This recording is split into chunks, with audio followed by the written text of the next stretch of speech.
தமிழகத்தில் ஒரு கருத்து கணிப்பு நிறைய பேர் பழைய இப்போ நீங்கள் ஆளுங்கட்சியாக இருக்கக்கூடிய சார்பாவுடைய பிரசாந்த் குரு, கிஷோர், பிற சுனில் போன்ற எல்லாருமே இன்னைக்கு என்ன சொல்லிட்டு இருக்காங்கன்னா, தமிழ்நாட்டில் பிஜேபி இன்னைக்கு 30% வாக்குகள் மேலே இருக்கு.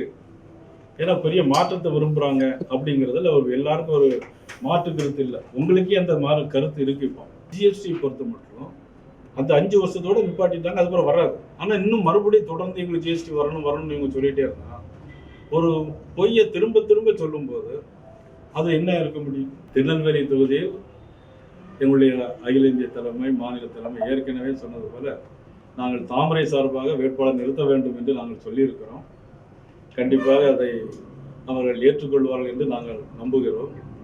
வெற்றி பெறுவதற்கான வாய்ப்பு நெல்லை மாவட்டத்தை பொறுத்தமட்டில் இதுவரை எத்தனையோ நாடாளுமன்ற உறுப்பினர்கள், எத்தனையோ கட்சியை சேர்ந்த நாடாளுமன்ற உறுப்பினர் வந்திருந்தாலும் ஒரு ஆளுகின்ற அரசு இருந்தால்தான் அது மக்களுக்கு அந்த திட்டங்களை செய்து கொடுக்க முடியும். உதாரணமாக தமிழகத்தில் இன்னைக்கு நிறைய திட்டங்கள் பட்ஜெட்லோடு போட்டு பார்த்தா பட்ஜெட்டில் எல்லாம் அவங்க திட்டமாகவே அறிவிச்சுட்டே இருக்கிறாங்க. ஆனால் எல்லாமே மத்திய அரசுடைய திட்டம்.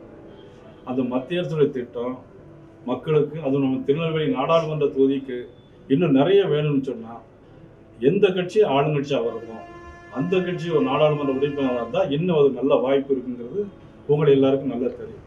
ஆனால் நிச்சயமாக இன்னைக்கு பத்திரிகைகளும் கருத்து கணிப்புகளும் 3வது முறையாக நரேந்திர மோடி அவர்கள் தான் இந்த நாட்டினுடைய பிரதம அமைச்சராக வருவார்கள் என்பது இன்னைக்கு நிரூபணமாக இருக்கிறது. நிரூபிக்க போகிறோம் என்பதையும் இந்த நேரத்தில் தெரிவித்து முடியும். ஆகவே திருநெல்வேலி மாவட்டத்து மக்கள் அனைவரும் இந்த மாவட்டம், இந்த பாராளுமன்ற தொகுதியில் இன்னும் நல்ல பணிகள் நடந்திட, மத்திய அரசு திட்டங்கள் தொடர்ந்திட தாமரைக்கு வாக்களிக்க வேண்டும் என்று இந்த நேரத்தில் உங்கள் சார்பாக நான் கேட்டுக்கொள்கிறேன். அதாவது இன்னைக்கு பொறுத்த மட்டும் தமிழகத்தில் ஒரு கருத்து கணிப்பு நிறைய பேர் பழைய இப்போ நீங்கள் ஆளுங்கட்சியாக இருக்கக்கூடிய சார்பாவுடைய பிரசாந்த் குரு, கிஷோர், பிற சுனில் போன்ற எல்லாருமே இன்னைக்கு என்ன சொல்லிட்டு இருக்காங்கன்னா, தமிழ்நாட்டில் பிஜேபி இன்னைக்கு 30% வாக்குகள் மேலே இருக்கு. ஏன்னா பெரிய மாற்றத்தை விரும்புகிறாங்க அப்படிங்கிறதுல ஒரு எல்லாருக்கும் ஒரு மாற்று கருத்து இல்லை. உங்களுக்கே அந்த கருத்து இருக்கு. இப்போ பத்திரிகை நண்பர்களுக்கே நிறைய ஒரு மாற்றம் வேணும்னு தான் நீங்களாம் கூட விரும்புகிறீங்க. அதனால நிச்சயமாக மும்முனை போட்டியாக இருந்தாலும் சரி, இருமுனை போட்டியாக இருந்தாலும் சரி, அரசு சூழ்நிலைகள் எப்படி இருந்தாலும் சரி, நிச்சயமாக தமிழகத்தில் ஒரு பெரும்பான்மையான இடங்களை பாரதிய ஜனதா கட்சி இந்த தடவை உறுதியாக கைப்பற்றும். இல்ல, பொதுக்கூட்டங்களுடைய வேலையெல்லாம் முன்னாடி நின்று பாக்குறீங்க. நீங்க தான் இந்த பொதுக்கூட்டத்துக்கு ஒரு வேட்பாளரா அறிவிக்கப்பட்டதுக்கான வாய்ப்பு இருக்குதுனுடைய அடிப்படையில எந்த பணிகள் எல்லாம் முன்னின்று பார்த்துக்கிட்டு இருக்கிறீங்க அப்படின்னு சொல்லுங்க. பணிகளை நானும் இருந்து பார்க்கிறேன் தவிர எல்லாரும் சேர்ந்து தான் நாங்கள் செய்யறோம். நானும் இருந்து பார்க்கிறேன்.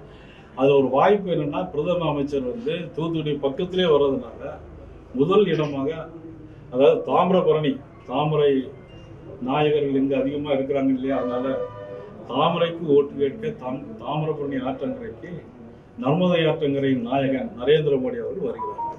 தூத்துக்குடியில் நேற்றைக்கு நடந்த பொதுக்கூட்டத்தில் கூட தொடர்ந்து பாரதிய ஜனதா கட்சியை மறைமுகமாக, நேரடியாக சொல்லாட்டா கூட நிர்மலா சீதாராமன் மறைமுகமாக முதலமைச்சர் விமர்சிக்கிறார். எதை காட்டுதுன்னு நினைக்கிறீங்க? யார், எந்த முதலமைச்சர்? நேற்றைக்கு தமிழக முதலமைச்சர் அரசு விழாவில் 1 பைசா கூட மத்திய அரசு தரல, வந்து பார்த்துட்டு போனாங்க.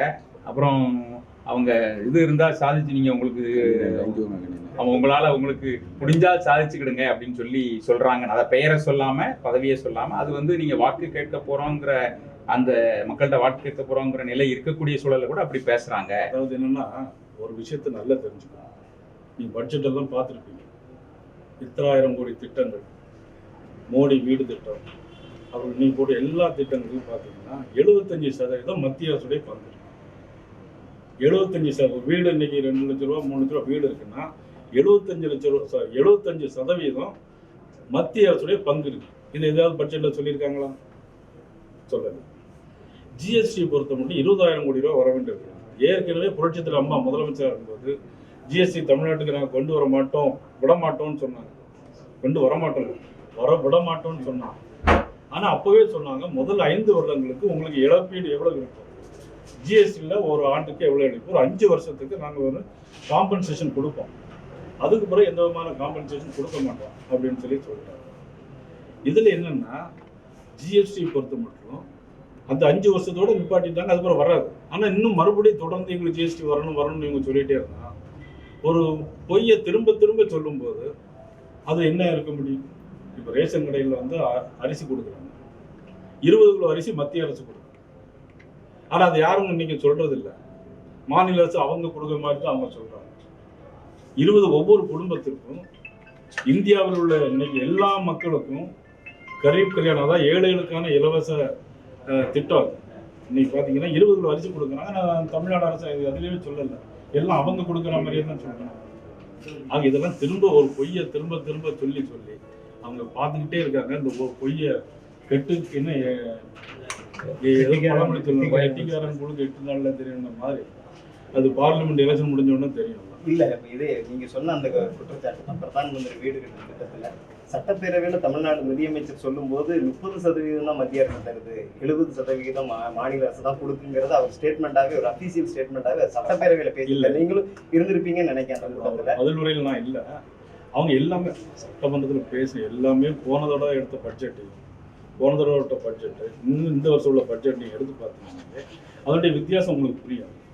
இல்ல திமுகவினுடைய குற்றச்சாட்டு மற்றொன்று, நீங்க வந்து இதே தாமிரபரணி நதிக்கரைக்கு பிரதமர் வருகிறார் அப்படிங்கும்போது திமுக ஏற்கனவே வைக்கக்கூடிய விமர்சனங்கள், குற்றச்சாட்டுகள் என்பது வந்து தாமிரபரணியில வெள்ளப்பெருக்கு ஏற்படும் போது மிகப்பெரிய பாதிப்புகள் ஏற்படும் போது பிரதமர் வந்து பார்க்கலங்கிற ஒரு விமர்சனம். அந்த விமர்சனத்தை எப்படி பாக்குறீங்க? இந்த நேரத்துல வருவதும் அந்த விமர்சனத்தையும் ஒப்பிட்டு பார்க்குறீங்க. அதாவது என்னன்னா, ஒரு மாநில முதலமைச்சருக்கு உள்ள அதிகாரம், அவருக்குள்ள நேர காலங்கள் அதான் வரக்கூடாதுன்னு அன்னைக்கு ஒரு பிரதம அமைச்சருக்கு இன்னைக்கு உலகத்துடைய மிகப்பெரிய தலைவர், இன்னைக்கு 5 தலைவர்களே இன்னைக்கு உலகத்திலே மிகப்பெரிய ஒரு தலைவர், எல்லா இடத்துக்கும் ஒரே நேரத்தில் போயிட முடியாது. ஆனால் வெள்ளம் வந்தது, சேதம் ஏற்பட்டு நாங்கள் எல்லாருமே களத்தில் நின்னோம். இன்னைக்கு நான் திருநெல்வேலி தொகுதியில் மட்டும் 45,000 வீடுகளுக்கு நாங்கள் வந்து எல்லாம் நேரடியாக போய் உதவி செஞ்சுருக்கோம்.